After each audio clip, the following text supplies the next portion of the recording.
Hello. आज का जो हमारा लेक्चर है वो लेक्चर 5 है, चैप्टर 1 यानी लाइफ प्रोसेस का। ठीक है। इससे पहले हमने फर्स्ट लेक्चर में इंट्रोडक्शन किया था, सेकंड लेक्चर में प्लांट के बारे में देखा था, एंड अब थर्ड लेक्चर में हम लोगों ने ह्यूमन डाइजेशन देखा था, और फोर्थ में भी हमने ह्यूमन डाइजेशन देखा था। ठीक है। अब फिफ्थ पार्ट आता है जिसमें हम रेस्पिरेशन वाला पार्ट देखेंगे ह्यूमन का। ठीक है। रेस्पिरेशन क्या होता है, ब्रीथिंग क्या होता है, ये सारी चीज़ें देखेंगे हम। स्टार्ट करते हैं। चैप्टर स्टार्ट करने से पहले हमें ये देख लेना चाहिए कि ब्रीथिंग और रेस्पिरेशन में फ़र्क क्या होता है। ठीक है। ब्रीथिंग एक अलग चीज़ हो जाती है, रेस्पिरेशन एक अलग चीज़ हो जाती है। ओके। तो ब्रीथिंग क्या होता है, रेस्पिरेशन क्या होता है, वो हम एक बार देख लेते हैं, फिर हम रेस्पिरेशन पे जाएंगे जो जिस पे पूरा एनसीईआरटी ने दिया हुआ है पूरा पैराग्राफ। हाँ ठीक है, हम फिर उस पर जाएंगे। तो सबसे पहले हम देख लेते हैं कि इनका डिफरेंस क्या क्या है। अगर मैं बात करता हूँ ब्रीथिंग की, राइट, अगर मैं बात करता हूँ ब्रीथिंग की, तो ये एक मैकेनिकल प्रोसेस है। मीन्स कि मैकेनिकल प्रोसेस है, इसमें मसल्स हमारे यूज़ होंगे, इसमें हमारा मैकेनिज़्म यूज़ होगा। अब कैसा मैकेनिज़्म, बेसिकली ब्रीथिंग क्या होता है, ब्रीथिंग को वेंटिलेशन भी बोलते हो, राइट। पल्मोनरी वेंटिलेशन मीन्स जो लंग्स में जो हम पूरी ब्रीथिंग करते हैं, ये सारी चीज़ें, ब्रीथिंग को दूसरे टर्म में ये भी बोला जाता है पल्मोनरी वेंटिलेशन। तो ये होता क्या है, बेसिकली जो आप सांस ले रहे हो, इनहेल कर रहे हो, एक्सहेल कर रहे हो, तो आपके मसल से होता है ना कि डायफ्राम होता है। डायफ्राम क्या होता है वो भी हम देखेंगे। लंग्स होते हैं ना, लंग्स एक्सपेंड होंगे, लंग्स के साथ और क्या एक्सपेंड होगा, आपके रिब्स एक्सपेंड होंगे, राइट। रिब्स क्या होती है, हड्डियाँ होती है, रिब केज होता है ना, तो वो एक्सपेंड होगा तभी तो, क्योंकि अंदर वॉल्यूम बढ़ेगा ना, तभी तो आप सांस अंदर अंदर आएगी, राइट। और जब आप एक्सहेल करोगे तो वो लंग्स छोटे हो जाएंगे, तो हवा तभी तो बाहर जाएगी। तो ये जो मैकेनिज़्म है ये ब्रीथिंग है। रेस्पिरेशन की अगर मैं बात करता हूँ, वो क्या चीज़ है, वो एक सेलुलर प्रोसेस होता है। मीन्स वो सेल के अंदर होता है। ठीक है। देखो यहाँ पर लिखा हुआ है कि जो रेस्पिरेशन की अगर मैं बात करता हूँ तो ये सेलुलर प्रोसेस है, मतलब ये सेल के अंदर होता है। ठीक है। अच्छा, वापस ब्रीथिंग पे आते हैं। तो पहली चीज़ मैंने बताया कि मैकेनिकल प्रोसेस है, राइट। दूसरी चीज़ मैंने आपको बताया था ब्रीथिंग होता है, इसमें ऑक्सीजन या फिर CO2 इनहेल एक्सहेल हम जब करते हैं तो वो मैकेनिकल प्रोसेस है, उसमें मस्कुलर मूवमेंट यूज़ होगा। मस्कुलर मैंने आपको बताया कि मसल्स जो होते हैं लंग्स में, ठीक है, वो सारी चीज़ें। इसके बाद ये फिजिकल प्रोसेस है। और अगर रेस्पिरेशन की मैं बात करता हूँ तो वो बायोकेमिकल प्रोसेस है। ओके। तो अभी आपको ब्रीथिंग तो पता चल गया कि हाँ भाई, इनहेल करोगे एक्सहेल करोगे, जो एयर है उसका आप इन आउट कर रहे हो, ओके, उसे आप बाहर फेंक रहे हो या फिर अंदर ले रहे हो एटमोसफियर से। वहीं अगर मैं रेस्पिरेशन की बात करता हूँ ना, तो वो ये नहीं है, वो है एक्सचेंज ऑफ गैसेस। ऑक्सीजन लिया है जो आपने CO2 बाहर छोड़ी है ना, तो बेसिकली क्या है कि आप उस ऑक्सीजन के थ्रू, राइट, उस ऑक्सीजन के थ्रू आप ग्लूकोज को तोड़ोगे और एनर्जी बनाओगे। ग्लूकोज क्या है, जो आपने न्यूट्रिशन लिया था ना, उसकी सिंपल फॉर्म क्या है, ग्लूकोज ही तो है। तो उसे आप तोड़ के क्या बनाओगे, एनर्जी। और एनर्जी किस फॉर्म में, ATP फॉर्म में। ओके। ये सारी चीज़ें हैं। ब्रीथिंग का एक और पॉइंट हो सकता है कि ये ऑक्सीजन आपको प्रोवाइड करता है, राइट। ऑक्सीजन क्यों प्रोवाइड करता है, क्योंकि रेस्पिरेशन में यूज़ होगी वो ATP तोड़ने के लिए। ठीक है, ये सारी चीज़ होगी। और वो रिमूव क्या करेगा, CO2 रिमूव करेगा। सिंपल सा पार्ट है। और वही अगर मैं रेस्पिरेशन की बात करता हूँ तो ये एनर्जी आपको देगा, है ना, एनर्जी रिलीज करता है in the form of ATP। ATP क्या है, एक फॉर्म है एनर्जी की जिसे आप यूज़ कर सकते हो। और वो ATP कहाँ यूज़ होगी, कहीं भी यूज़ हो सकती है, मसल मूवमेंट में, आपका किसी भी चीज़ में ATP यूज़ हो सकती है। एक वो करेंसी की तरह है ना, करेंसी मतलब नोट की तरह है। एक आपके उस नोट की तरह है कि जब आप उसे दुकान पे भी यूज़ कर सकते हो, है ना, उसे आप कहीं भी यूज़ कर सकते हो, राइट। तो वो उस तरीके से है। नेक्स्ट पॉइंट क्या है ब्रीथिंग का, कि ये आप ऑब्जर्व कर सकते हो ब्रीथिंग एनिमल्स में और आर्थ्रोपोड्स में। एनिमल्स पता है हम लोग होते हैं। आर्थ्रोपोड्स क्या होता है, आर्थ्रोपोड्स बेसिकली इंसेक्ट्स होते हैं। ओके, ये एक फाइलम है आर्थ्रोपोडा। तो आर्थ्रोपोडा में इंसेक्ट्स आ जाते हैं, ठीक है। इंसेक्ट्स जैसे कॉकरोच आ जाता है ना, ये सारे जो इंसेक्ट्स होते हैं वो आ जाते हैं आर्थ्रोपोडा में। ये सबसे बिगेस्ट फाइलम होता है। यानी अगर मैं कहूँ कि सबसे ज़्यादा आबादी किसकी है, पॉपुलेशन किसकी है ना, तो वो इसकी होती है आर्थ्रोपोडा की। और वहीं अगर मैं रेस्पिरेशन की बात करूँ तो ये हर लिविंग ऑर्गेनिजम्स में आपको मिल जाएगा। क्यों मिल जाएगा, क्योंकि सबको एनर्जी चाहिए भाई। एट द एंड सबको खाना क्यों खाते हो, आपको एनर्जी तो चाहिए, ATP तो चाहिए। तो वो रेस्पिरेशन इसलिए सब लिविंग ऑर्गेनिजम्स में इम्पॉर्टेंट है। ओके। नेक्स्ट पॉइंट क्या है कि ब्रीथिंग होती कैसे है ना, ये अकर कैसे होती है, ये डिफ्यूज़न के थ्रू होती है। ओके, और वहीं अगर मैं बात करता हूँ रेस्पिरेशन की, तो ये ऑक्सीडेशन के थ्रू होती है। अब आप पूछेंगे कि ऑक्सीडेशन क्या होता है। ऑक्सीडेशन बेसिकली आपने केमिस्ट्री में पढ़ा होगा, बट अगर मैं बायोलॉजी की लैंग्वेज में बोलूँ तो यहाँ पर ऑक्सीडेशन क्यों यूज़ होगा। ऑक्सीडेशन का मीन्स बेसिकली क्या होता है कि लूज़ करना इलेक्ट्रॉन का, राइट। तो यहाँ पर अगर हम लूज़ करेंगे इलेक्ट्रॉन तो उससे हम एटीपी बना पाएंगे। ओके, तो इसलिए यहाँ पर ऑक्सीडेशन होता है। नेक्स्ट, ये जो प्रोसेस होता है ब्रीथिंग वाला, ये वॉलेंट्री एक्शन होता है। वॉलेंट्री मतलब आप इसे कंट्रोल कर सकते हो, है ना। आप जब चाहो तो सांस रोक सकते हो, जब चाहो सांस ज़्यादा ले सकते हो, जब चाहो तो सांस ज़्यादा छोड़ सकते हो, पहली चीज़। और वहीं अगर मैं रेस्पिरेशन की बात करता हूँ तो इसे आप कंट्रोल नहीं कर सकते, क्योंकि ये सेल के अंदर प्रोसेस हो रहा है भाई, तो इसे कैसे कंट्रोल कर लेगा, पहली चीज़। दूसरी चीज़, इसे आप कंट्रोल करके क्या कर लोगे, है ना। तो इसलिए ये इनवॉलेंट्री होता है। मैंने ऐसा क्यों बोला कि कंट्रोल करके क्या कर लो, क्योंकि आपको एटीपी चाहिए ना। वो क्या कर रहा है, ग्लूकोज को तोड़ ही तो रहा है, तो इसे आप कंट्रोल करके भी क्या कर लोगे मेरे भाई। तो इसलिए ये इनवॉलेंट्री होता है, मतलब ये आपसे कंट्रोल नहीं होता, ठीक है, ये अपने आप काम करता है। जैसे कि हार्ट रेट होता है, वो इनवॉलेंट्री होता है, उसे आप कंट्रोल नहीं कर सकते। ओके, तो ये सारी चीज़ें इनवॉलेंट्री होती हैं। वॉलेंट्री जैसे आप कंट्रोल कर सकते हो, हैंड की मूवमेंट, है ना, पैर की मूवमेंट, जो है लिम्स की मूवमेंट होती है। नेक्स्ट पॉइंट क्या है कि ये एक्स्ट्रा सेलुलर प्रोसेस है, मीन्स ये सेल के बाहर होती है प्रोसेस। और वहीं अगर मैं रेस्पिरेशन की बात करता हूँ तो इंट्रा सेलुलर है, मतलब सेल के अंदर हो रही है। ये तो हमें देख के पता चल गया था भाई। इसके बाद अगला पॉइंट क्या है कि पॉइंट ये है कि ब्रीथिंग आप जब करते हो तो इनहेल होता है, मतलब जब आप सांस अंदर लेते हो तो मालूम है कि उसके बाद आप एक्सेल ही करोगे, उसके बाद आप सांस बाहर ही छोड़ोगे, है ना। ये थोड़ी ना हो सकता कि आपने इनहेल किया फिर आप इनहेल ही करते जा रहे हो, कभी एक्सेल नहीं कर रहे, ऐसा तो कोई वो नहीं है ना। तो अगर आप इनहेल करोगे तो आप एक्सेल भी करोगे। ओके, और वहीं अगर मैं बात करता हूँ रेस्पिरेशन की, तो यहाँ पर क्या होता है कि यहाँ पर ग्लाइकोलाइसिस होता है। ग्लाइकोलाइसिस क्या होता है, ग्लूकोज को तोड़ना। ओके, ये प्रोसेस होता है, अभी हम इसे देखेंगे आगे। ओके, तो ये वाला प्रोसेस होता है। इसके बाद क्रैब साइकिल होता है।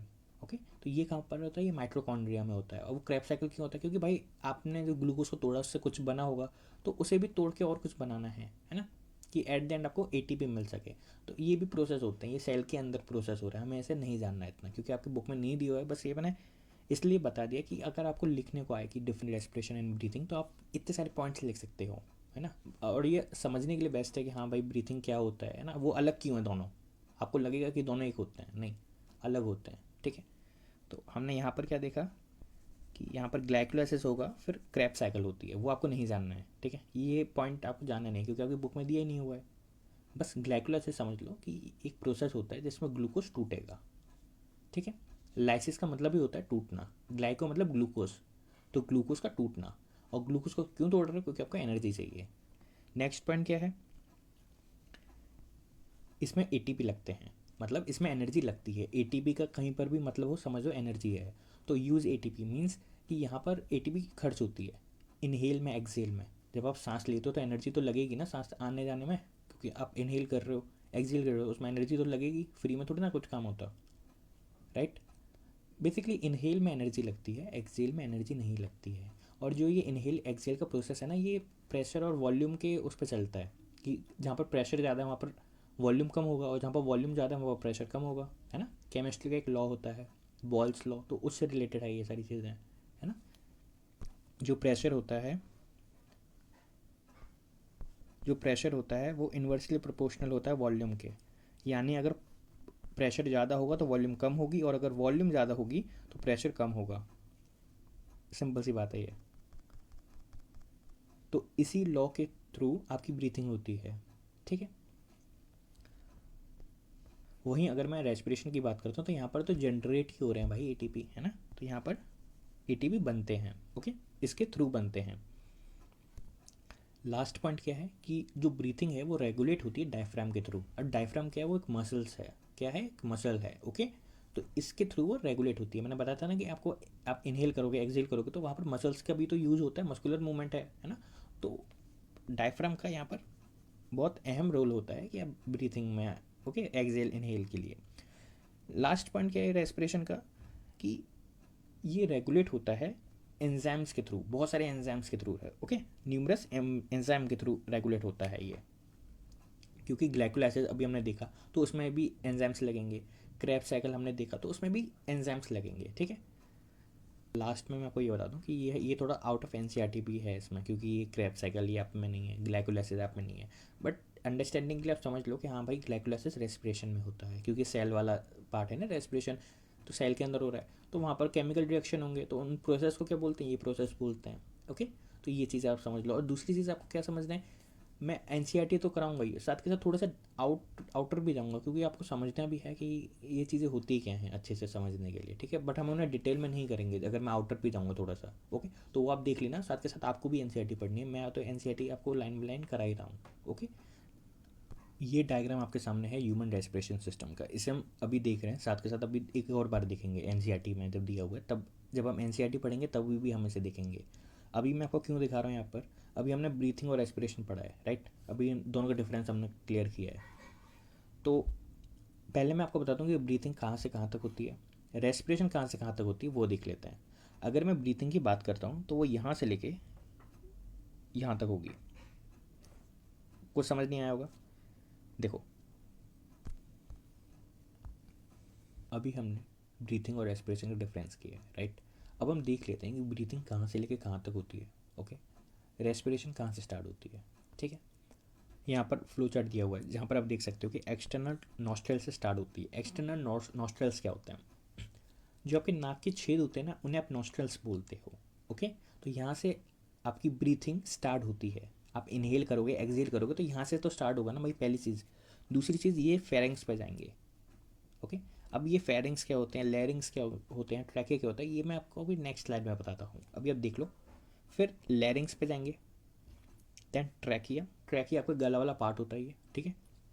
Then bronchi, then bronchioles and bronchioles divide होते रहते हैं। तो जो सबसे आखिरी वाला ब्रोंक्यूल्स होता है ना, उसे आप बोलते हो टर्मिनल ब्रोंक्यूल्स।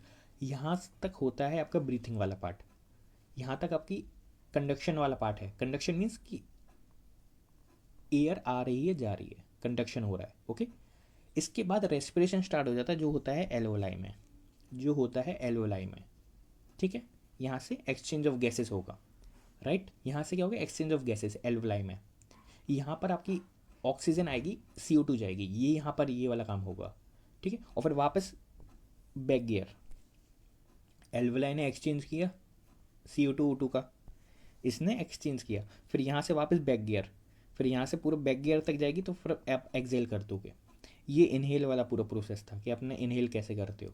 अब जो भी मैंने आपको समझाया है अभी आपको, वो हम इस डायग्राम में देखते हैं, ठीक है, कि मैं क्या बोलना चाहता था, फिर हम वापस उस पर चलेंगे। और जो ये वाला डायग्राम है इसे हम एनसीईआरटी के साथ भी देखेंगे एक और बार, लाइन लाइन बाय लाइन, ठीक है। अभी तो हम स्टार्टिंग में इंट्रो के लिए देख रहे हैं कि भाई क्या क्या चीज़ें होती हैं, कि जिससे आप फैमिलियर हो जाओ। तो स्टार्टिंग में हमने बात किया था नॉस्ट्रल्स की, मतलब नाक के छेद। तो ये नाक के छेद कहाँ जाएंगे, नेसल पैसेज में। नेसल का मतलब क्या हो गया, नेसल का मतलब क्या हो गया, नोज़। नेसल का मतलब क्या हो गया, नोज़। ओके, पैसेज का मतलब क्या हो गया, जो कैनाल होती है, जो नाक के छेद होता है पूरे अंदर तक, जहाँ पर आप पूरी गुफा बनी होती है, उसे मैं पैसेज बोल रहा हूँ। ओके, तो ये वाला पार्ट हो गया। देन माउथ कैविटी हो गया, माउथ कैविटी जहाँ पर आपके दांत तंग है, पूरा माउथ वाला कैविटी है। फेरिंग्स आपका ये वाला पार्ट हो गया। फेरिंग्स क्या होता है, फेरिंग्स आप ये समझो, फेरिंग्स आप ये समझो कि जहाँ पर आपका माउथ और जो आपका नोज़ है ना, उन दोनों का जो जहाँ से ओपनिंग होती है, देखो यहाँ से ही तो ओपनिंग हो रही है दोनों की, तो ये वाला पार्ट आपने फेरिंग्स बोल दिया। लैरिंग्स की अगर मैं बात करता हूँ तो लैरिंग्स को आप वॉइस बॉक्स भी बोल सकते हो, यहीं से आपकी आवाज़ निकलती है, ठीक है। यहाँ पर वॉइस बॉक्स होता है एक, तो लैरिंग्स को आप ऐसे समझो। ओके, नाउ इसके बाद ट्रैकिया आ जाता है। देखो मैंने आपको बताया था ना कि फ्लो चार्ट, तो वो यही है कि आपकी जो एयर आ रही होगी जा रही होगी वो इन्हीं यहीं से जाती है, ठीक है।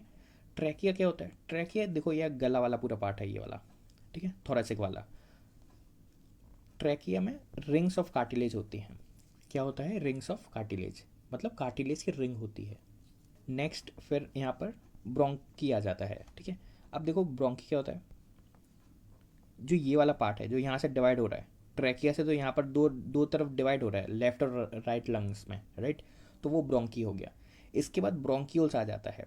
अब देखो ध्यान से देखो कि ये डिवाइड ही होते जा रहे हैं, है ना। तो ये ब्रोंक्यूल्स हो गए, धीरे धीरे डिवाइड होते जा रहे हैं। और टर्मिनल पे क्या आ जाता है, टर्मिनल पे आपका एल्वुलाई आ जाता है, ये उसे आप एल्वुलर सैक भी बोल सकते हो।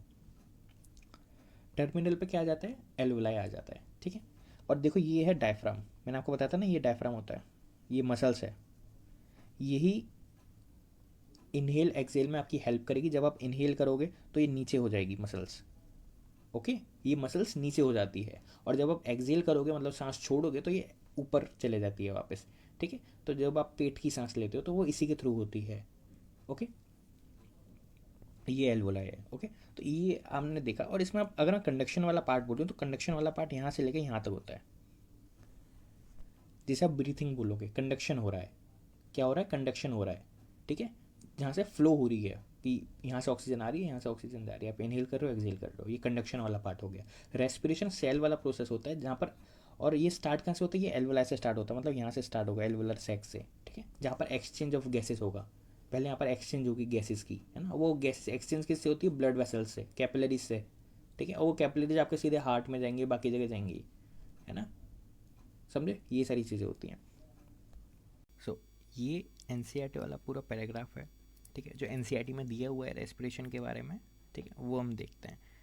तो सबसे पहले इन लोगों ने हमें बताया कि हमने अभी डिस्कस कर लिया है कि न्यूट्रिशन ऑर्गेनिज्म में कैसे होता है ना, कि आपने डाइजेशन किया था, है ना, एब्जॉर्प्शन हुआ था, तो ये सारी चीज़ें। अब यहाँ पर आपका मेन गोल क्या है कि जो आपने खाना खाया है, जो खाना पच चुका है, अब आप उससे एनर्जी कैसे बनाते हो, है ना, उस एनर्जी को कैसे उस खाने से तोड़ तोड़ के बनाओगे, ओके। डाइजेस्ट तो आपने डाइजेस्ट कर लिया, उसे एब्जॉर्ब भी कर लिया, अब आप उससे एनर्जी कैसे बनाओगे, ठीक है। और वही एनर्जी आपकी पूरी बॉडी में बाकी जगह यूज़ होती है, ठीक है। तो इसके लिए ऑर्गेनिज्म में थोड़े से अलग अलग तरीके होते हैं कि वो कैसे ऐसे उसे यूटिलाइज़ कर सकता है, एनर्जी को कैसे यूटिलाइज़ कर सकता है। तो पहला क्या है कि वो ऑक्सीजन का यूज़ करे। ऑक्सीजन क्या है, वो ब्रेक डाउन करेगा आपके ग्लूकोज को। ग्लूकोज कहाँ से आया है, जो आपने अभी न्यूट्रिशन लिया है, ठीक है। तो वहाँ से क्या, ग्लूकोज आया है, ठीक है। और उस ग्लूकोज को तोड़ेगा कौन, ऑक्सीजन तोड़ेगा, पहली चीज़, ठीक है। अब उसे तोड़ के वो क्या क्या कर देगा, उसे तोड़ के वो कंप्लीटली उसे तोड़ के CO2 यानी carbon dioxide and water H2, ठीक है, इन चीज़ों में वो ब्रेक डाउन कर लेगा कम्प्लीटली। किस चीज़ का, ग्लूकोज का। और ये ग्लूकोज आया कहाँ से, न्यूट्रिशन, ये यानी जो आपने खाना खाया था, जो एब्जॉर्ब हो चुका है, ठीक है, डाइजेस्ट होके एब्जॉर्ब हो चुका है, उस खाने की बात चल रही है, ठीक है। और ये खाने किसकी मदद से टूटेगा, ऑक्सीजन की मदद से टूटेगा, पहली चीज़। इसके बाद अच्छा, कभी कभी क्या होता है कि आप ऑक्सीजन का यूज़ करते भी हो, कभी कभी आप ऑक्सीजन का यूज़ नहीं करते। अब जब नहीं करते तो वो अलग केस आ जाता है जिसमें आपका लैक्टिक एसिड बनता है ना, एथेनॉल वाला होता है, फर्मेंटेशन होता है, ये सारी चीज़ें हो जाती हैं, उससे भी आपको एनर्जी मिलेगी, ओके। इन सारे केसेस में जो भी मैं अभी आपको बता रहा हूँ कि ऑक्सीजन का अगर यूज़ आप करते हो, ठीक है, अगर आप ऑक्सीजन का यूज़ करते हो या अगर आप ऑक्सीजन का यूज़ नहीं करते, ठीक है, इन सारे केसेस में ये दो केसेस हो जाते हैं, ऑक्सीजन का यूज़ करना, ऑक्सीजन का यूज़ नहीं करना। इन दोनों केसेस में पहला स्टेप आपका यही होगा कि आपको जो ग्लूकोज है, ठीक है, ग्लूकोज है C6H12O6, ठीक है, ये ग्लूकोज का फॉर्मूला होता है। तो इसका ब्रेक डाउन करना है, ठीक है, इसका क्या करना है, ब्रेक डाउन करना है। ब्रेक डाउन मतलब इसे तोड़ना है, ओके। पहली चीज़ यही रहती है हर उसमें, आप ऑक्सीजन से तोड़ते हो या बिना ऑक्सीजन के तोड़ते हो, ये इतना समझे। इसके बाद आपने ग्लूकोज को तोड़ा तो वो टूट के क्या बनता है, वो टूट के बनता है 3 कार्बन का पायरुवेट। वो क्या बनता है, 3 कार्बन का पायरुवेट। और ये जो पूरा प्रोसेस होता है ना, जैसे ग्लूकोज से पायरुवेट बनता है, ठीक है, जो ग्लूकोज था 6 कार्बन का था और पायरुवेट 3 कार्बन का है, तो ये पूरा प्रोसेस को बोलते हैं ग्लाइकोलाइसिस। जो पायरुवेट होता है ना, आप उसे कन्वर्ट कर सकते हो एथेनॉल में और CO2 में। आप पायरुवेट को कन्वर्ट कर सकते हो एथेनॉल और CO2 में। और ये कौन करता है, ये ईस्ट करता है, ठीक है। और कैसे करता है, फर्मेंटेशन से करता है, ठीक है, इतना समझे। नाउ जो ये प्रोसेस हो रहा है, ठीक है, ये बिना ऑक्सीजन के हो रहा है, ठीक है। तो इसलिए आप इसे क्या बोलोगे, एनारोबिक बोलोगे। एनारोबिक मतलब, भाई देख, एन मतलब बिना, ठीक है, मतलब उसमें यूज़ नहीं हो रहा। नॉट एरोबिक मतलब O2, ओके। तो उसमें ऑक्सीजन यूज़ नहीं हो रहा, इसलिए एनारोबिक। और अगर वो एरोबिक की बात कर रहा है तो एरोबिक का मतलब क्या हो जाएगा, उसमें ऑक्सीजन यूज़ होता है, ठीक है। तो ये क्या, एब्सेंस ऑफ ऑक्सीजन है, ठीक है, पहली चीज़। एब्सेंस ऑफ ऑक्सीजन क्या है, फर्मेंटेशन वाला सीन, जिसमें एथेनॉल और CO2 बन रहा है, ठीक है। ये कौन बना रहा है, ईस्ट बना रहा है, ठीक है। किससे बना रहा है, पायरुवेट से बना रहा है, ये सारी चीज़ें हैं। अब जो ये पूरा पैराग्राफ था इसे हम देखते हैं एक और बार अच्छे से समझते हैं। अभी आपके सामने ग्लाइकोलाइसिस है, ठीक है। ग्लाइकोलाइसिस क्या है, जो मैंने अभी आपको बताया था, जिसमें क्या होता है, जो ग्लूकोज होता है वो किस में आज कन्वर्ट होता है, पायरूवेट में कन्वर्ट होता है। तो देख लो ये 10 स्टेप का प्रोसेस होता है पूरा, ठीक है। आपको ये पूरा जानना नहीं है कि पूरे 10 स्टेप क्या होता है, बट आपको मैंने बता दिया कि ये ग्लाइकोलाइसिस वाला प्रोसेस होता है। मैंने आपको बताया था ना ग्लाइकोलाइसिस होता है। तो पहली चीज़ ग्लूकोज क्या था, 6 कार्बन था, 6 कार्बन। और पायरूवेट क्या बना है, 3 कार्बन, ठीक है। ये सारी चीज़ें, तो एंड प्रोडक्ट में आपको पायरूवेट मिला 3 कार्बन का, ठीक है। वो ग्लूकोज 6 कार्बन का था, इतना समझ में आया। और ये पूरा प्रोसेस 10 स्टेप का होता है ग्लाइकोलाइसिस। और ये कहाँ पर हुआ था, साइटोप्लाज्म में हुआ था। साइटोप्लाज्म ये क्या चीज़ होती है, साइटोप्लाज्म आपका ये पूरा सेल है, ठीक है। ये सेल है, तो सेल में ये जो ये पूरा ये है, इसे साइटोप्लाज्म कहते हैं, ठीक है।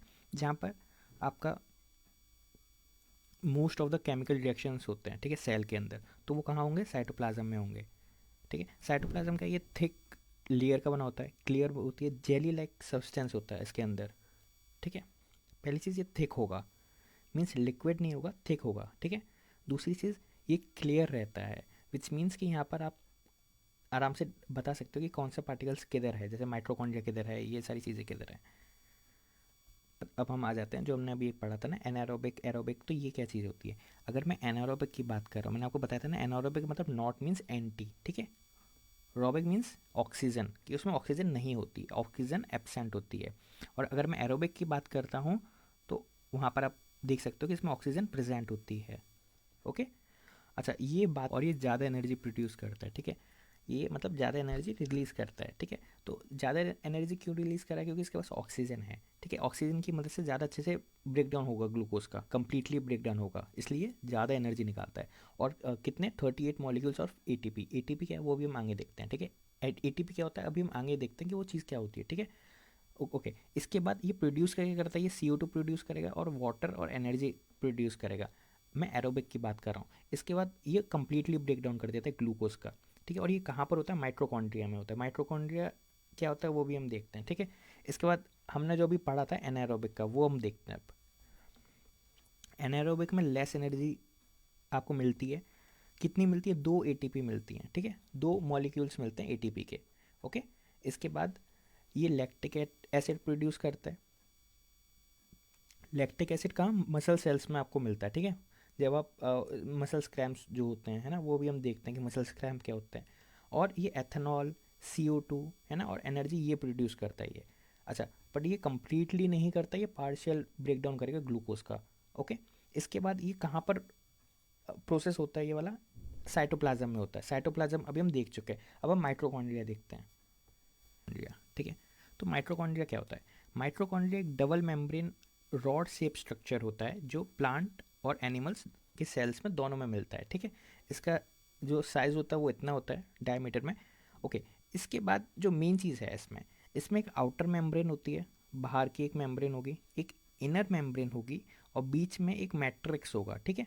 तो 3 इसमें वो चीज़ें होती हैं, ये माइट्रोकॉन्ड्रिया है, ठीक है। तो अब हम देखते हैं, सबसे पहले हम आउटर मेम्ब्रेन देखेंगे, ये गई आउटर मेम्ब्रेन, ओके। तो आउटर मेम्ब्रेन ये वाली लेयर है पूरी,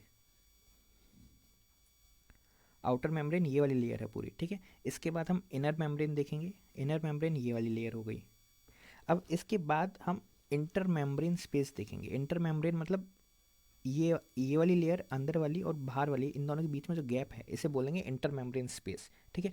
अब मेन चीज़ में आ जाते हैं, जैसे मैट्रिक्स बोलते हैं, ये वाला जो पूरा पार्ट है, ठीक है, जो ब्लू ब्लू सा दिख रहा है। अब यहाँ पर आपको पहली चीज़ ग्रेन्यूल्स मिल जाएंगे, राइबोसोम्स मिल जाएंगी, ATP सिंथेसिस मिल जाएगा, है ना। यहाँ पर आपको DNA मिल जाएगा।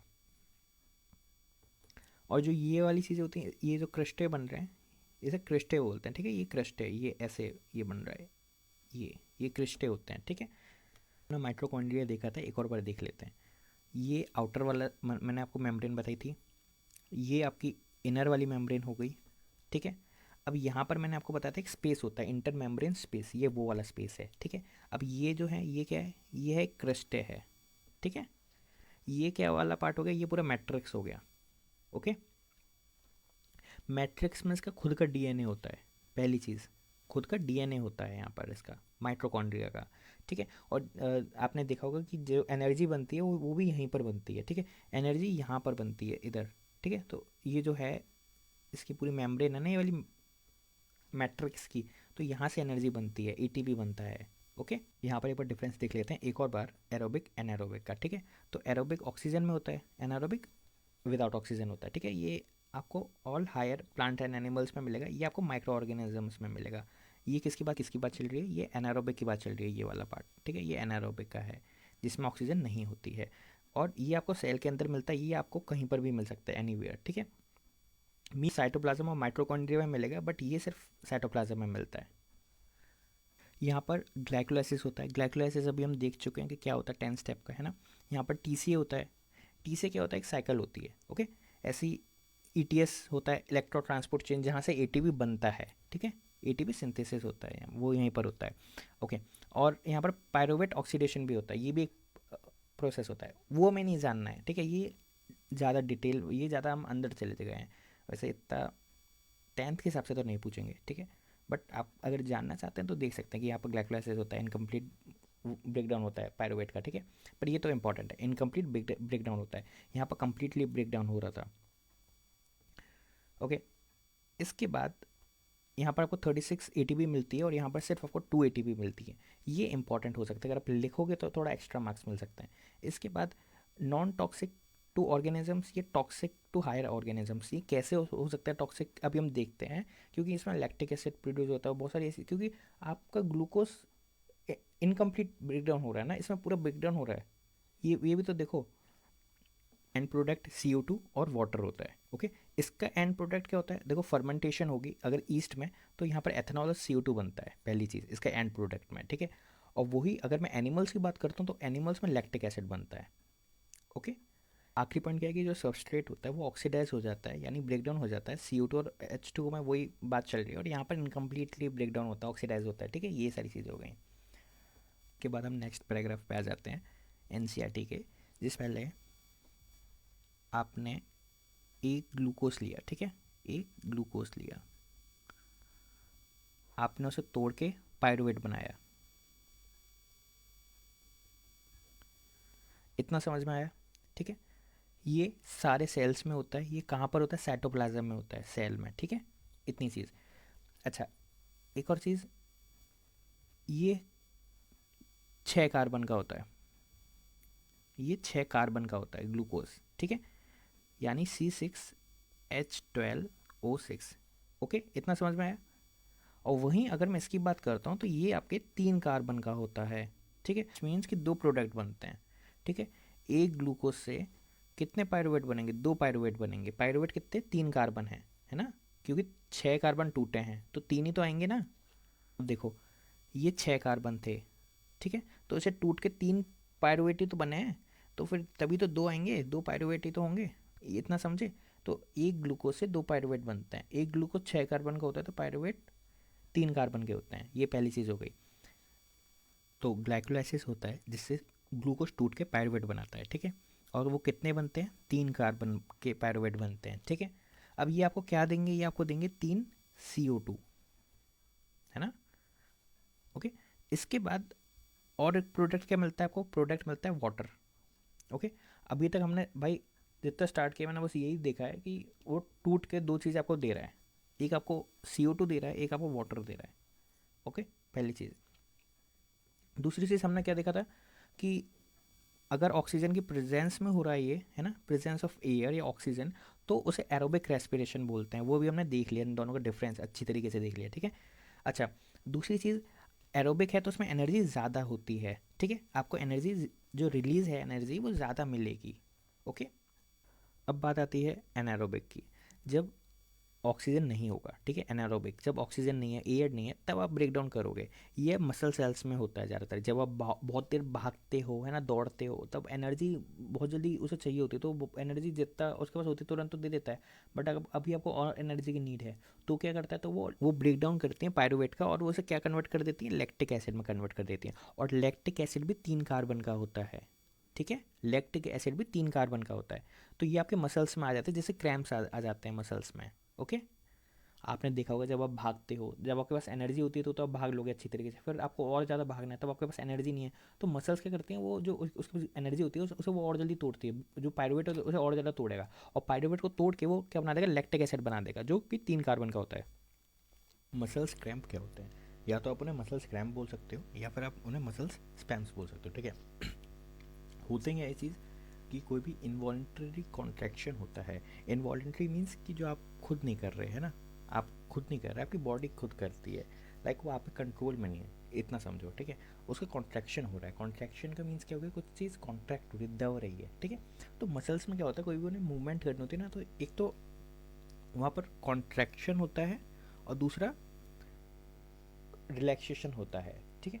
तो ऐसे ही जो मसल्स होती है वो अपना मूवमेंट शो करती है, ओके।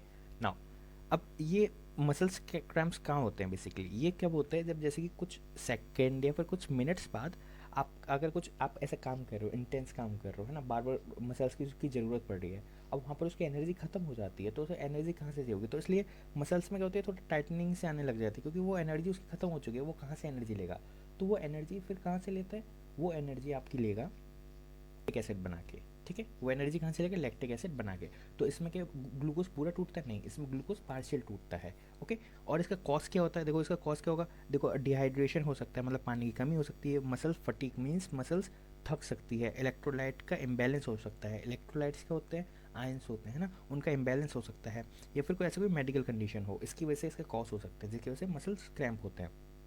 नेक्स्ट एरिया कहाँ कहाँ पर है कि जहाँ पर ये होता है, देखो लेग्स में आपको हो जाएगा मसल्स क्रैम्प, है ना, बेसिकली मसल्स में है, जो हैंड में हो जाता है, फीट में हो जाता है।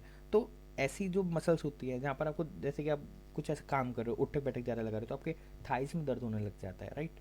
तो ऐसे आपकी बैक में दर्द होने लग जाएगा। तो जो ऐसी मसल्स होती हैं उनमें क्या होता है, अगर इंटेंस कॉन्ट्रैक्शन होता है या फिर ऐसे यूज़ करते हो, है ना, उन्हीं पर्टिकुलर मसल्स को, तो वो थक जाती हैं, ठीक है, तो उधर ऐसे दर्द सा होने लग जाता है। तो ये होता है, आप ऐसे समझो, ठीक है ना। वहाँ पर डिस्कम्फर्ट होगा, पेन होगा, है ना, तो ये सारी चीज़ें होंगी, क्योंकि आप उसे बार बार मूव कर रहे हो, है ना, तो ये सारी चीज़ें हो जाती हैं। नाउ यहाँ पर भी हमने देखा था इसकी कॉज क्या क्या हो सकता है, डिहाइड्रेशन हो सकता है, लैक ऑफ ब्लड सप्लाई हो सकता है, कि वहाँ पर ब्लड की सप्लाई नहीं हो रही है ना, ब्लड की सप्लाई होगी तो वहाँ पर न्यूट्रिशन बार बार मिलेंगे, तो एटलीस्ट एनर्जी हो रहेगी। ओवर स्ट्रेचिंग हो सकता है कि आप मसल्स की ओवर स्ट्रेचिंग कर रहे हो, है ना, मसल डिप्लीशन हो सकता है कि मतलब वहाँ पर मिनरल्स ना हो, मतलब मिनरल्स वहाँ पर कम हो गए हों, या फिर नर्व का कंप्रेशन हो सकता है, ठीक है, वहाँ पर नर्व्स का, क्योंकि आपके जो मसल्स कॉन्ट्रैक्ट कर रहे हैं, रिलैक्स कर रहे हैं, वो मसल्स की मदद से ही करते हैं, ठीक है, क्योंकि आप उन्हें ऑर्डर देते हो अगर वो वॉलेंट्री हैं तो। सो ये एक रहता है इनवॉलेंट्री। अब हम वापस इस पर आ जाते हैं, जो एन का ये डायग्राम दिया हुआ है, ठीक है। अब ये क्या बोलता है, अभी वो देखते हैं। देख भाई, आपने एक ग्लूकोज लिया 6 कार्बन का, ठीक है। अब साइटोप्लाज्म में क्या हुआ, ग्लाइकोलाइसिस हुई, है ना, हमने पढ़ा था। तो ग्लाइकोलाइसिस से क्या होता है कि ग्लूकोज होता है वो टूट जाता है, अब वो टूट के क्या बनाएगा, वो बनाएगा पायरोवेट। वो कितने कार्बन का होगा, 3 कार्बन का, और ग्लूकोज कितने का था, 6 कार्बन का था, ठीक है।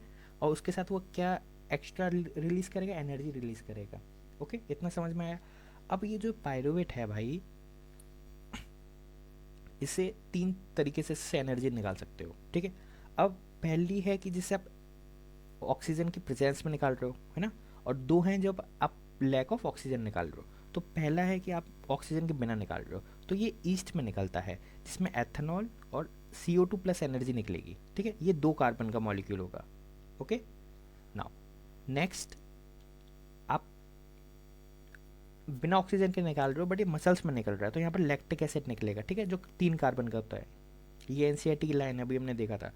इसके बाद लास्ट है कि अगर आप ऑक्सीजन के साथ निकाल रहे हो, ठीक है, ये माइट्रोकॉन्ड्रिया में होता है, और माइट्रोकॉन्ड्रिया में तो फिर क्या निकालता है, CO2 H2O और एनर्जी निकालेगा, ठीक है। ये 3 है सिंपल सा, आप इसे ऐसे ही ऐसे से याद कर लो कि 3 तरीके से वो एनर्जी निकालता है। 2 विदाउट ऑक्सीजन है, ठीक है, और एक ऑक्सीजन के साथ है। ऑक्सीजन के साथ कहाँ निकालेगा, माइट्रोकॉन्ड्रिया के अंदर, ओके, और बाकी ये मसल सेल्स में और ये ईस्ट में निकालेगा, ईस्ट। अब जो एनर्जी आपकी रिलीज हुई है, ठीक है, रेस्पिरेशन से, ठीक है, जो अपने सेल जो है उसने जो रेस्पिरेशन करी है, मीन्स जो उसने रेस्पिरेशन मीन्स जो उसने ग्लूकोज तोड़ के एनर्जी निकाली है, ठीक है, तो वो जो है उससे जो एनर्जी है वो सीधे कहाँ जाती है, सिंथेसिस कहाँ होती है, मॉलिक्यूल में होती है। अब वो मॉलिक्यूल क्या बनाएगा, उससे बनाएगा वो एटीपी। क्या बनाएगा, एटीपी। ठीक है, एटीपी क्या है वो अब हम इस वाले पैराग्राफ में देखेंगे। ठीक है, बट इसके बाद क्या लिखा हुआ है, की तरह यूज़ होता है सारे सेल्स में। ठीक है, अब वो सेल्स एटीपी का क्या करते हैं, एटीपी का क्या करते हैं कि उसे तोड़ के उससे एनर्जी लाइक उसे जब ज़रूरत होती है वो यूज़ कर लेते हैं। ठीक है, एक करेंसी की तरह है वो, कि जब आपको कुछ चाहिए तो आप उस पैसे दीजिए और आप सामान ले लीजिए जो भी है, तो ऐसे ही है वो। ठीक है, अब यहाँ पर कौन सा प्रोसेस होता है, यहाँ पर होता है एंडोथर्मिक रिएक्शन होता है। ठीक है, सेल के अंदर, जिससे वो एनर्जी निकाल ले, और एक फिक्स अमाउंट की एनर्जी होती है एटीपी में। ठीक है, एटीपी देखते हैं कि एटीपी होता क्या है। देखो मैंने जैसे बताया कि एनर्जी करेंसी है। ठीक है, पहली चीज़ ये इंपॉर्टेंट लाइन है कि ये क्या होता है, एनर्जी करेंसी होता है। ठीक है, एनर्जी रिलीज होती है ना, जो एनर्जी रिलीज हुई है ना रेस्पिरेशन में, उसी को यूज़ करके हम एटीपी बनाते हैं। इतना समझे। अब इंपॉर्टेंट पॉइंट क्या आता है कि एटीपी बनता कैसे है, ये एटीपी है। ठीक है, अब एटीपी बनता कैसे है, वो बनता है एडीपी प्लस फॉस्फेट से। ओके, ऐसे बनता है आपका एटीपी। अब हम इसे एक नए पेज में समझते हैं। एडीपी का मीन्स क्या हुआ, एडीपी का मीन्स हुआ adenosine diphosphate. Okay, ये इसका मीन हुआ। तो यहाँ पर आप एक चीज़ देखो कि डाई लिखा हुआ है। ठीक है, जिसकी वजह से डी है, और वही अगर मैं एटीपी की बात करता हूँ तो यहाँ पर जो ये है ये होता है adeno try. Okay, try means तीन, फॉस्फेट मतलब कि फॉस्फेट के ग्रुप हैं, कितने, तीन ग्रुप हैं। इसमें तीन ग्रुप होते हैं, इसमें दो ग्रुप होते हैं, और ये एक ग्रुप है। तो ये तीनों मिलके बनाते हैं एटीपी। ओके, ऐसे समझो। एटीपी का मीन्स क्या हो गया कि उसमें डाइफॉस्फेट है, मीन्स दो फॉस्फेट होते हैं। ओके, और फिर हमने एक फॉस्फेट ये वाला ले लिया, तो ये कितने, तीन तीन फॉस्फेट बन गए ना, ये कितने बन गए, तीन फॉस्फेट बन गए, तो इसलिए 3p means ATP, right. Adeno triphosphate, तीन फॉस्फेट होते हैं उसमें, ऐसे समझो। मैंने देख लिया कि एटीपी कैसे बनता है, समझ गए ना कैसे बनता है, कि एडीपी होता है और फॉस्फेट होता है, ये दोनों जब मिलते हैं तो एटीपी बनाते हैं। ठीक है, जैसे कि ये एडीपी था और ये पी था, तो ये दोनों जब मिले यहाँ पर, ठीक है, एनर्जी लगी, तो ये दोनों जब ज्वाइन हुए तो फिर क्या बना दिया, एटीपी बना दिया। ठीक है, इन दोनों की जब बाइंडिंग हुई तब क्या बना, एटीपी बन गया। इसके नाम से तुम समझ लो ना कि एडीपी लिखा हुआ है, उसमें डाइफॉस्फेट है, मीन्स दो फॉस्फेट होते हैं, और एक फॉस्फेट ये वाला आपने ऐड कर दिया तो ट्राइफॉस्फेट बन गया, तीन फॉस्फेट बन गए, जिसे हमने एटीपी बोला। ओके, एंडोथर्मिक प्रोसेस होती है सेल में। ठीक है, एंडोथर्मिक प्रोसेस क्या होता है, एंडोथर्मिक प्रोसेस ऐसा होता है जिसमें उसे एनर्जी की नीड होती है, मतलब कि वो एनर्जी लेता है रिएक्शन के टाइम पे। मान लो ए है, ठीक है, प्लस बी, और ये क्या बनाएंगे, ये बनाएंगे सी बनाएंगे। ठीक है, ए प्लस बी आपको सी प्रोडक्ट दे रहा है, तो ये दोनों जब मिलेंगे ना तो साथ के साथ ये एनर्जी भी एब्जॉर्ब करेंगे, तब जाके ये सी बनाएंगे। ओके, ऐसा जो प्रोसेस होता है जिसमें एनर्जी भी लगती है, रिएक्टेंट में एनर्जी लगेगी। आप मैं से ऐसे भी लिख सकता हूँ, प्लस इसको मैं ऐसे भी लिख सकता हूँ कि रिएक्शन में एनर्जी लगी है। ठीक है, रिएक्शन में एनर्जी लगी है तो एंडोथर्मिक होता है। एक्सोथर्मिक की बात करते तो क्या होता है कि ए निकाल B plus C plus energy, ऐसा हो जाता है कि वो एनर्जी रिलीज करेगा तब। ओके, एनर्जी रिलीज करेगा, एक्सो की बात कर रहा हूँ मैं यहाँ पर, और एंडो में वो एनर्जी एब्जॉर्ब करता है। क्या बोल रहा है, जो एंडोथर्मिक प्रोसेस है जो सेल के अंदर होता है वो यूज़ क्यों होता है ना, जिससे एटीपी बन जाए, रिएक्शन में एटीपी बन जाए। ठीक है, एटीपी लिखा है कि जैसे कि आपका एटीपी है, ठीक है, अब आप उसे तोड़ना चाहोगे। ओके, आप उसे तोड़ते हो बाय यूजिंग वाटर, मतलब पानी की मदद से आप एटीपी को तोड़ रहे हो, तो फिर कितनी एनर्जी लगभग आपकी मिलती है, तो वो जितनी एनर्जी रिलीज होती है वो आपकी एनर्जी ये गई 30.5 किलो जूल पर मोल। ठीक है, इतनी एनर्जी आपको मिलती है या रिलीज होती है जब आप पानी से एटीपी तोड़ते हो। इसके बाद यहाँ पर रिलेट कराया गया है कि जैसे कि जो एटीपी है आप उसे ऐसे समझो कि वो बैटरी है ना। अब वो एनर्जी डिफरेंट डिफरेंट चीज़ों को दे सकती है, मैकेनिकल एनर्जी दे सकती है, लाइट एनर्जी दे सकती है, इलेक्ट्रिकल एनर्जी दे सकती है, और सो ऑन।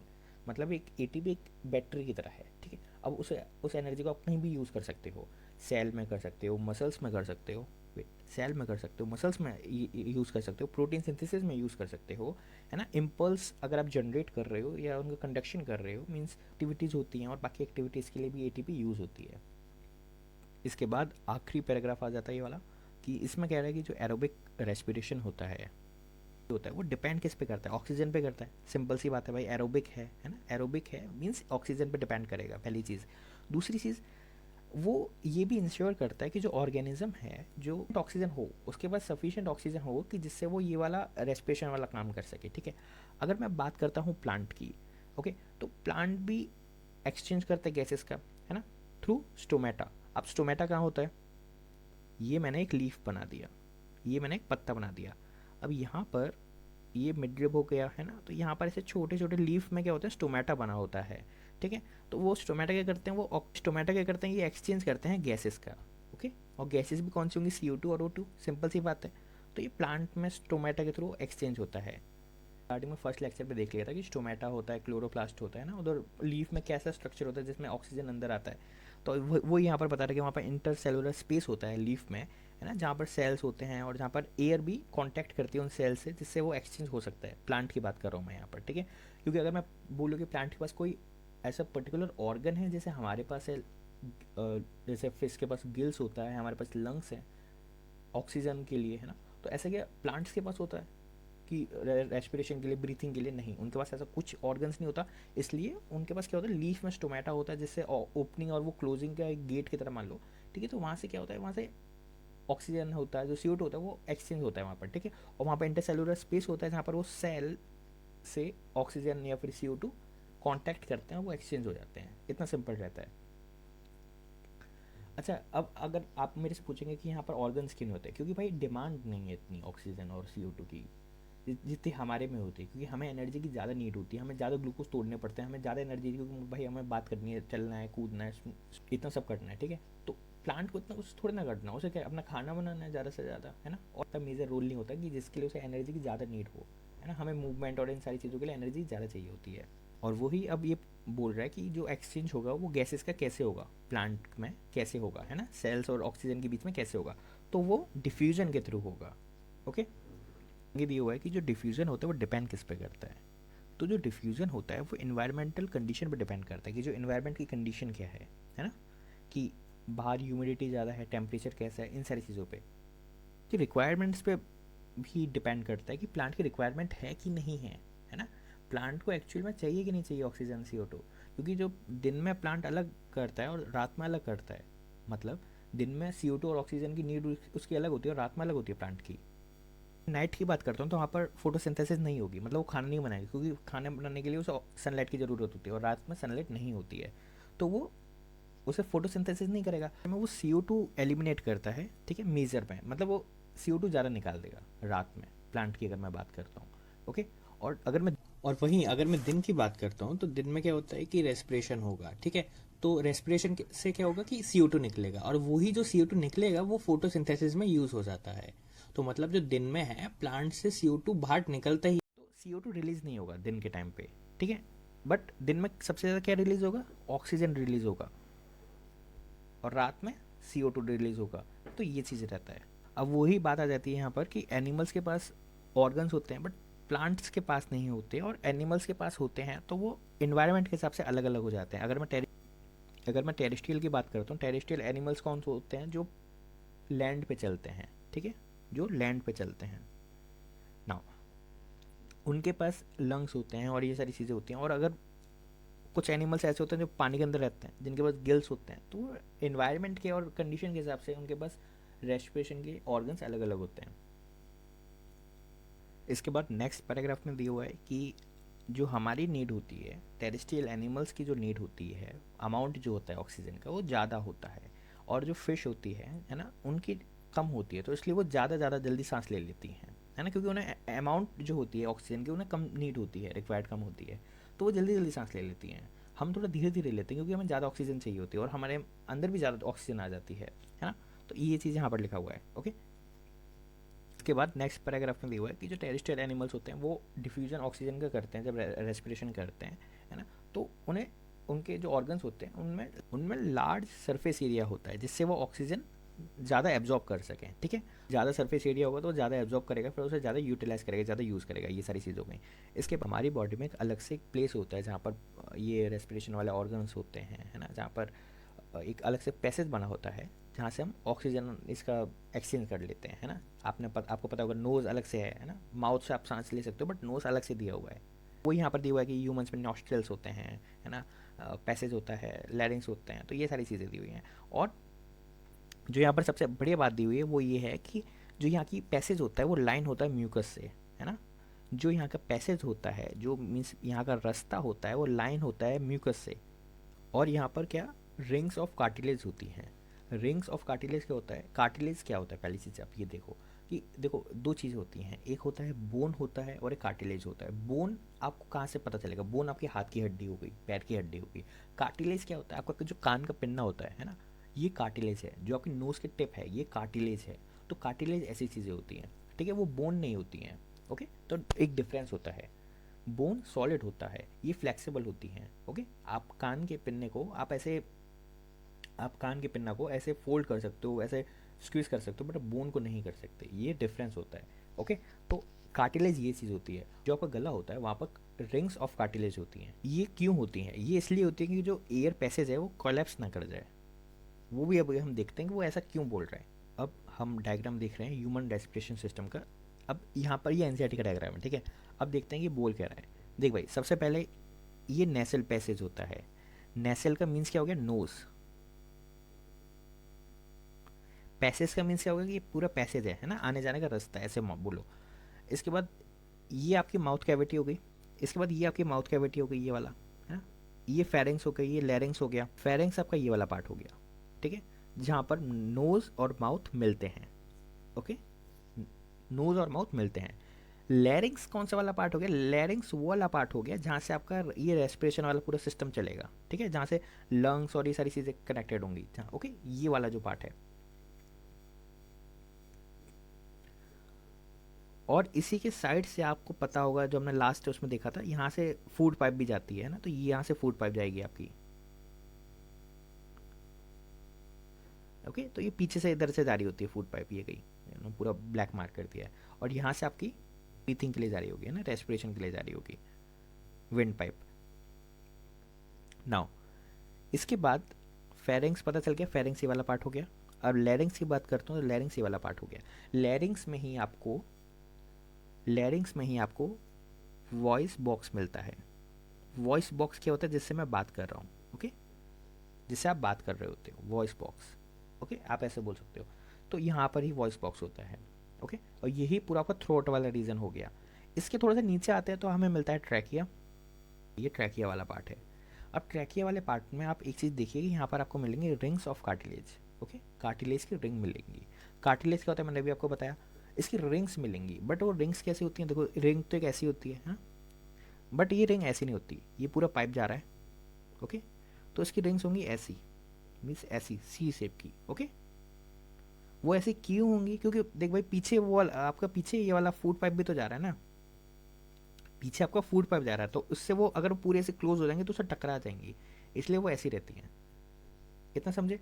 ओके, इसके बाद आपने ये देखा कि कार्टिलेज में कार्टिलेज की रिंग होती है। और ये क्यों होते हैं, क्योंकि कॉलेप्स ना हो जाए। कि समटाइम्स क्या होता है कि आपने सांस रोक लिया है, ठीक है, अब ऑक्सीजन या CO2 ना बाहर जा रही है, गैसेस ना अंदर आ रही है, ठीक है, आपने रोक लिया है, तो यहाँ पर कॉलेप्स ना हो जाए, मीन्स ये ऐसे चिपक ना जाए, और चिपक जाएंगे तो आप सांस कैसे लोगे। तो इसलिए ये ऐसे पकड़ के रखती हैं कि जिससे कॉलेप्स ना हो जाए कभी भी। ओके, अब हम ट्रैकिया से इधर जाएंगे, ठीक है, यहाँ से हम डिवाइड हो जाएंगे।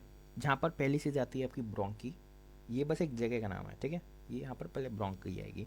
उसके बाद आएंगे आपकी ब्रोंकियोल्स, ये ऐसे छोटे छोटे यहाँ पर धीरे धीरे डिवाइड होते जा रहे हैं, है ना, पेड़ की तरह जो होते हैं वैसे रूट्स की तरह ऐसे डिवाइड होते जा रहे हैं छोटे छोटे। इसके बाद यहाँ पर एंड में आ जाएगा आपका एल्वुलर सैक। ओके, ये मेन साइड होगी जहाँ पर एक्सचेंज ऑफ गैसेस होता है। ये रिब्स होंगी, ये जो आप देख रहे हो, है ना। अब रिब्स के बारे में बात कर लेते हैं। रिब्स आपकी 12 पेयर्स होंगी। 12 पेयर मतलब टोटल कितनी है, 24। ओके, 24 बोन होती हैं। पेयर कितने, 12, ऐसे याद रखो। ओके, ये रिब नहीं है, ठीक है, ये रिब नहीं है, ये शोल्डर वाली बोन होती है, ये रिब्स नहीं है। ये है आपका डायफ्राम। ये वाला, ये जो रेड रेड सा है ना, ये जो रेड रेड सा है ना, ये क्या, ये डायफ्राम है। ओके, ये साइड से नीचे से दिया हुआ है। ओके, तो इसके ऊपर लंग्स होते हैं, ये लंग्स ये क्या, ये आपने, ये पूरा लंग्स हो गया है ना, तो ये पूरा लंग्स हो गया। तो लंग्स किसके ऊपर रखे हुए हैं, डायफ्राम के ऊपर रखे हुए हैं, पहली चीज़, डायफ्राम के ऊपर रखे हुए हैं, पहली चीज़। ओके, अब मैं आपसे एक नॉर्मल सी बात करूँगा। अब आप सांस लेके देखिए, एक होता है डायफ्राम से सांस लेते हो, जैसे आप पेट से सांस लेना बोलते हो, जो कि बहुत ज़्यादा हेल्दी और बेनिफिशियल होता है। एक आप चेस्ट से सांस लेते हो। अगर आप चेस्ट से सांस ले रहे हो, है ना, जो थोरेसिक वाली आप ब्रीथिंग करते हो, तो रिब्स की मदद से होती है, उनमें रिब्स ऊपर नीचे होती हैं। एब्डोमेन वाली जो आप सांस लेते हो, है ना, जो पेट से सांस लेते हो, उसमें डायफ्राम ऊपर नीचे जाता है, मतलब जो ये होगा ये नीचे चले जाता है सांस लेने में। देखा कि पहले ब्रोंचिया आया, देन आपका ब्रोंक्यूल्स आया, एंड देन आपका एलुलर सैक आया। तो ऐसे सिक्वेंस रहता है, ठीक है। तो पहले जैसे कि ब्रोंकस तो मीन्स ऐसा था ब्रोंकी, है ना, देन ऐसे धीरे धीरे डिवाइड हो गए, और उसके बाद आपका फिर जो एंड में आता है ना, वो होता है ये एल्वुलाई, ऐसे समझो। तो एल्वुलाई है क्या, एल्वुलाई बेसिकली क्या होता है, ऐसी साइट है जहाँ पर ऑक्सीजन, है ना, और CO2 का एक्सचेंज होगा, यहाँ से ही होगा। अब ये यहाँ से होगा, और प्लस यहाँ पर ब्लड वेसल्स भी होती हैं। ओके, तो यहाँ से एक्सचेंज हुआ और फिर सीधे ब्लड वेसल्स में चले गया, और ब्लड वेसल्स कहाँ, मसल्स में ले जाएंगे आपके ऑक्सीजन को, CO2 को। तो ऐसा सीन रहता है। ओके, और फिर यहाँ से वापस CO2 अंदर चले जाएगा, आपके लंग से बाहर चले जाएगा। अब हम यहाँ पर NCERT की इंपॉर्टेंट लाइन देख लेते हैं, जैसे कि सबसे पहले कि जो लंग्स था, ठीक है, आपने देखा कि पहले ब्रोंकी था, देन ब्रोंक्यूल्स, तो ऐसे जो उसका टर्मिनल पॉइंट था वो था एल्वुलाई। ओके, जो टर्मिनल पूरा पॉइंट था, ये बैलून लाइक स्ट्रक्चर था, ठीक है। और यहीं पर क्या होता है कि यहाँ पर एक्सचेंज होता है गैसेस का। ओके, यहाँ पर एक्सचेंज होता है गैसेस का, और जैसे मैंने आपको बताया कि यहाँ पर ब्लड वेसल्स भी होती हैं, है ना, यहाँ पर ब्लड वेसल्स का नेटवर्क होता है जिससे एक्सचेंज हो जाता है, मतलब वो। अब एक्सचेंज कैसे होगा, देखो आपने सबसे पहले सांस लिया, ठीक है, ब्रीथिंग किया, तो क्या होगा कि जो रिब्स होंगे लिफ्ट अप हो जाएंगे, मतलब वो ऊपर हो जाएंगे, और जो डायफ्राम होगा वो फ्लैटन हो जाएगा, मतलब वो नीचे हो जाएगा। ओके, देन इसका मतलब आपने सांस ले लिया है, ठीक है। अब क्या होगा, आपकी जो बॉडी होगी ना, वो सारी जगह से CO2 कलेक्ट करेगी और वो एल्वुलाई में दे देगी, ठीक है। अब वहाँ पर एक्सचेंज होगा, एल्वुलाई में जो ऑक्सीजन होगी, क्योंकि आपने इनहेल किया है, तो वो ऑक्सीजन एक्सचेंज हो जाएगी CO2 से, CO2 एल्वुलाई सैक में चले जाएगा, और एल्वुलाई सैक से ऑक्सीजन आपके ब्लड में आ जाएगी, और फिर वो ब्लड आपको पूरी बॉडी में चले जाएगा। ओके, तो ऐसा एक ब्रीथ साइकिल होता है। ओके, इसके बाद सबसे इम्पॉर्टेंट अगर मैं लाइन बोलूँगा यहाँ पर, है ना, जो एक सिंपल सा टर्म है कि जब आप ब्रीथिंग करते हो, है ना, आप कुछ सांस अंदर जाएगी, कुछ सांस बाहर जाएगी, है ना, पर क्या पूरी सांस बाहर चले जाएगी, ऐसा नहीं होगा। क्यों नहीं होगा भाई, थोड़ी सी सांस रह जाती है, तुम कितनी भी छोड़ने की कोशिश करो, थोड़ी सी सांस रह जाती है, उसे हम बोलते हैं रेसिडुअल वॉल्यूम।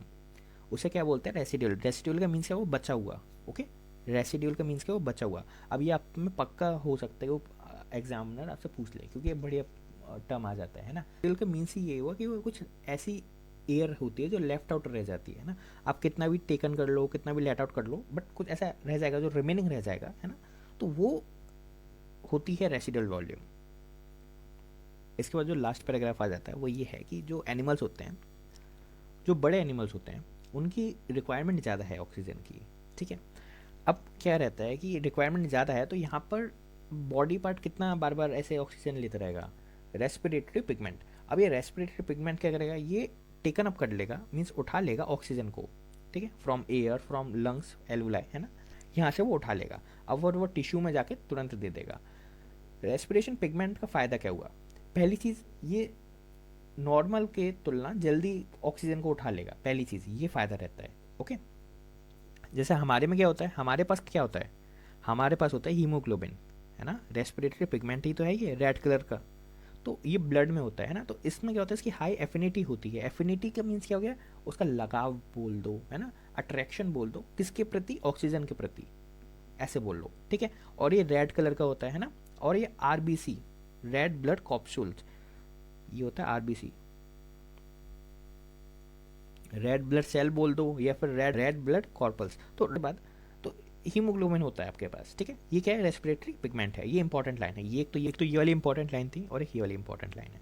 नाउ CO2 जो होता है आपका, वो ज़्यादा सॉल्युबल होता है वाटर में देन ऑक्सीजन, ठीक है। तो इसलिए क्या होता है, जो CO2 आपको ट्रांसपोर्ट होता है मोस्टली है ना, वो डिजॉल्व फॉर्म में होता है ब्लड में। अब यहाँ पर सॉल्यूबल का मीन्स क्या हो गया, सॉल्यूबल का मीन्स हो गया कि उसकी एबिलिटी क्या है डिजॉल्व होने की लिक्विड में, है ना। तो जो CO2 होता है उसकी डिजॉल्व होने की एबिलिटी ज़्यादा है वाटर में देन ऑक्सीजन, पहली चीज़, ठीक है। तो इसलिए क्या होता है, जो मोस्टली जो ट्रांसपोर्टेशन होता है वो ब्लड में होता है डिजॉल्व फॉर्म में। किसकी बात कर रहा हूँ मैं, CO2 की बात कर रहा हूँ मैं। अब हमने NCERT से पूरा क्लियर कर लिया है रेस्पिरेशन वाला पार्ट, ठीक है। अब हम नोट्स देख लेते हैं। Respiratory system, okay. So respiratory system है क्या, इसमें इसमें इंक्लूड होता है एयरवेज, है ना, लंग्स, ब्लड वेसल्स। एयरवेज क्या होगा, आपकी पूरा नाक से लेके जो आपका ट्रैकिया तक पूरा एयरवे है ना, जहाँ से पूरी सांस आती है वो वाला। लंग्स हो गया, ब्लड वेसल्स हो गया, मसल्स हो गया, है ना। मसल्स कौन सा वाला, डायफ्राम वाला मसल्स, ठीक है। ये सारी चीज़ें एक साथ काम करती हैं जिससे जो बॉडी है उसका वेस्ट गैसेज होती हैं वो एक्सक्रीट आउट हो जाए, जैसे CO2, ओके।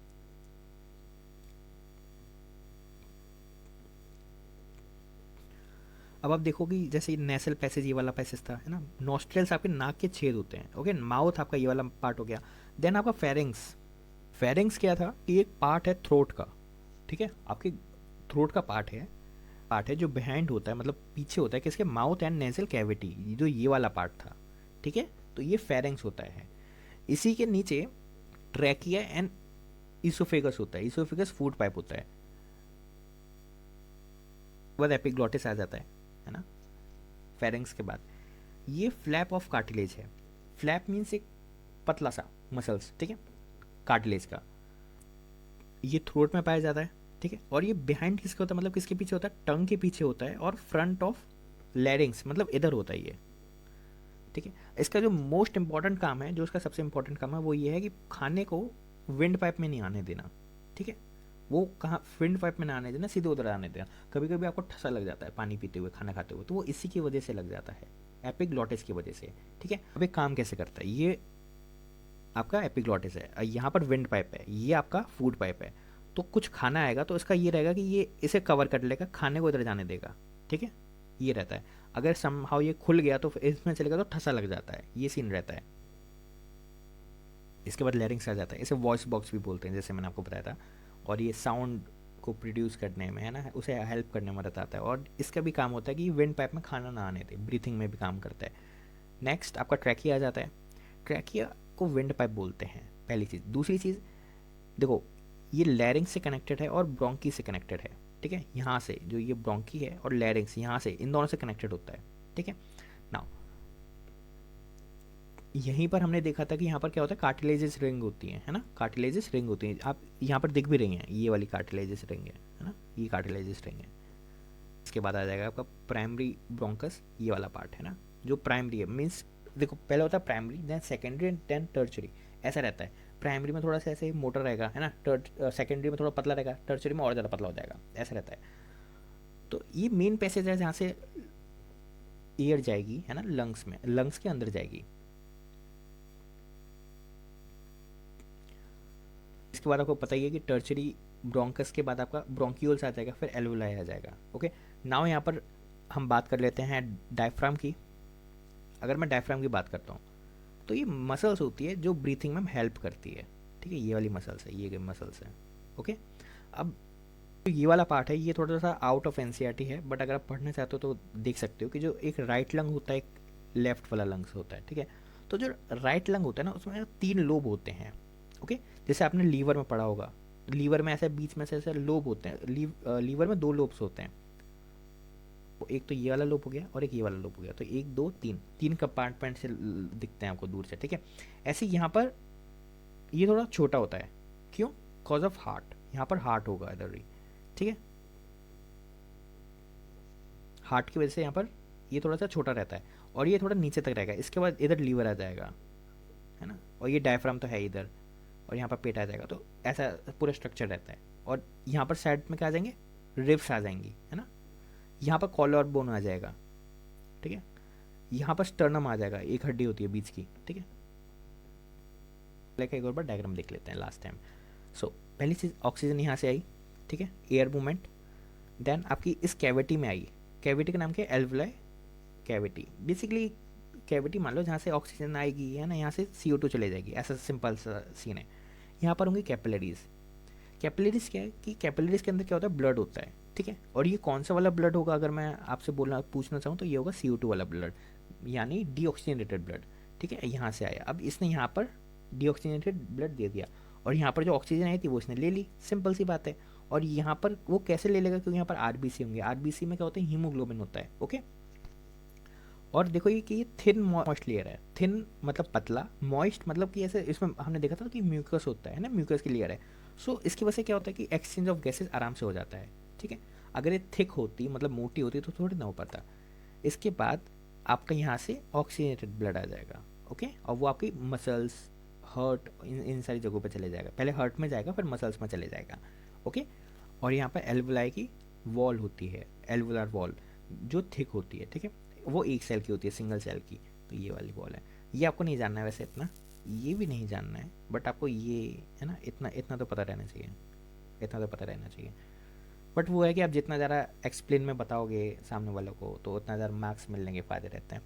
इसके बाद हम ये वाला देख लेते हैं कि आप देखेंगे ब्रीथिंग कैसे होती है। ये कौन सी वाली, एब्डोमेन वाली ब्रीथिंग है, जो डायफ्राम की मदद से होती है। यहाँ पर ये बंदा ब्रीथ इन कर रहा है, मतलब सांस अंदर ले रहा है, ठीक है। तो ये क्या होता है, ये नीचे चले जाता है, ठीक है। आप खुद महसूस करके देखो कि जो डायफ्राम होता है वो नीचे चले जाता है, अगर आप पेट से सांस लेते हो, है ना, तो आपका पेट फूल जाता है तभी, ओके। ये देखो पेट फूल गया, ओके। अब आप सांस छोड़ोगे तो पेट अंदर चले जाता है, तो ये डायफ्राम ऊपर चले जाता है, सांस आप छोड़ देते हो, ओके। ऐसा रहता है।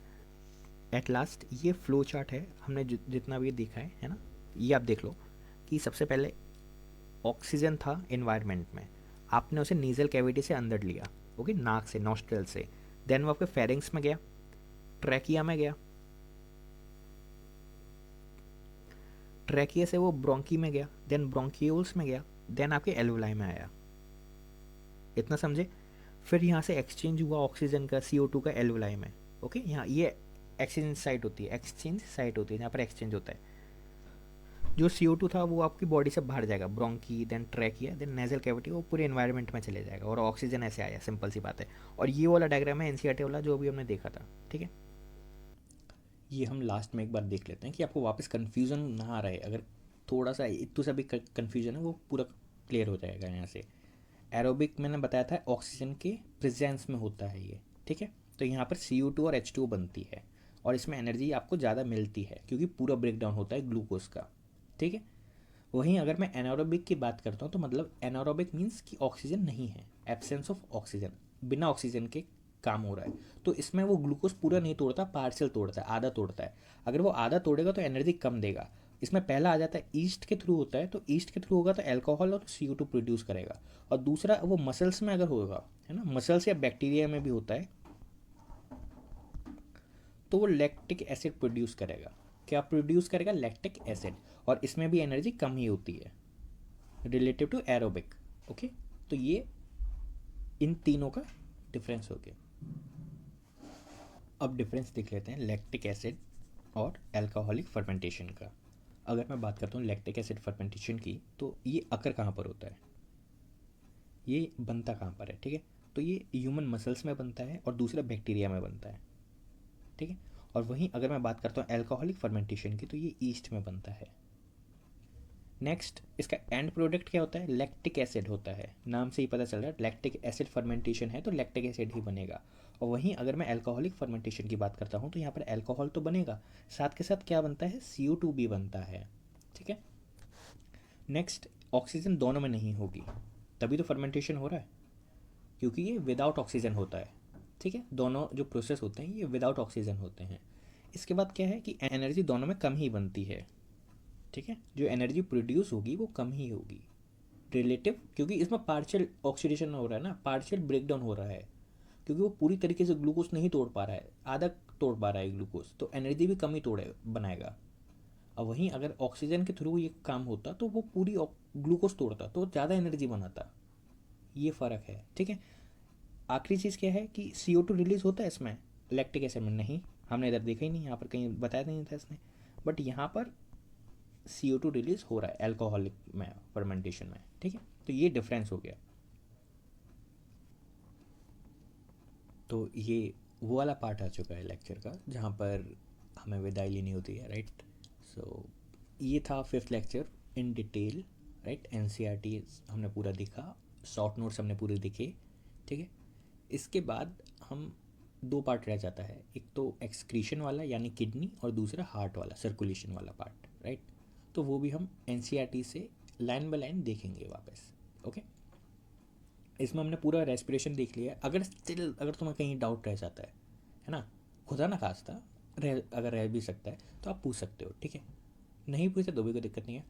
सो वो हम नेक्स्ट लेक्चर में कवर कर लेंगे, राइट, अगर कोई डाउट रह जाता है। क्योंकि मैंने एक एक चीज़ को तीन तीन चार चार बार समझा दिया, दो बार समझा दिया, कि मुझे भी एक बार लगा था कि भाई ये ज़्यादा समझा रहा हूँ मैं, बट अलग अलग तरीके से मैंने समझाया है, ठीक है। तो तब तक के लिए इतना ही, और अगले लेक्चर में मिलते हैं। तब तक के लिए बाय, टाटा।